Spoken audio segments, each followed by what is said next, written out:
भाजपचे महाराष्ट्रातले नेते खुश कामे आहेत, त्यामुळे त्यांना केंद्रातले नेते प्रचारासाठी आणावं लागत आहे. असं आहे की निवडणुकीच्या काळात आरोप प्रत्यारोप होत राहतात. दानवेंच्या ह्या वक्तव्याला मी फारसं महत्त्व देत नाही. आगामी काळातल्या निवडणुकीचे निकालच सांगणार आहेत की जनतेचा कौल हा महायुतीच्या बाजूने म्हणजेच भाजप, राष्ट्रवादी आणि शिवसेना यांच्या बाजूने राहणार आहे. आता वक्तव्य असं आहे की मला हे सांगा, मग त्यांच्या सभा ज्या इंडियाच्या होतात किंवा अन्य होतात तर त्यांनाही गरज का भासते?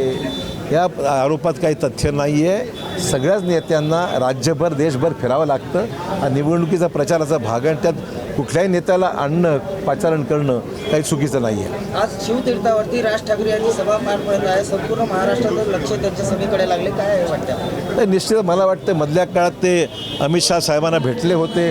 त्यांच्या भेटीनंतर मला अपेक्षा आहे की त्यांचं समर्थन बहुधा भाजप आणि मित्रपक्षांच्या बरोबर राहील अशा प्रकारच्या अपेक्षा आम्हाला करायला हरकत नाही. राज्यातील निवडणुका ह्या मोदी विरुद्ध ठाकरे असं आहे असं संजय राऊत म्हणतात. देशात निवडणूक मोदींविरुद्ध कोणीच नाही अशाच प्रकारची निवडणूक आहे. विरोधी पक्ष हतबल आहे, नेतृत्वाचा अभाव आहे. महाराष्ट्रातल्या जागा वाटप जर पाहिल्या तर काँग्रेसला फक्त 17 जागा, एवढी केविलवाणी परिस्थिती काँग्रेसची कधी झाली नव्हती.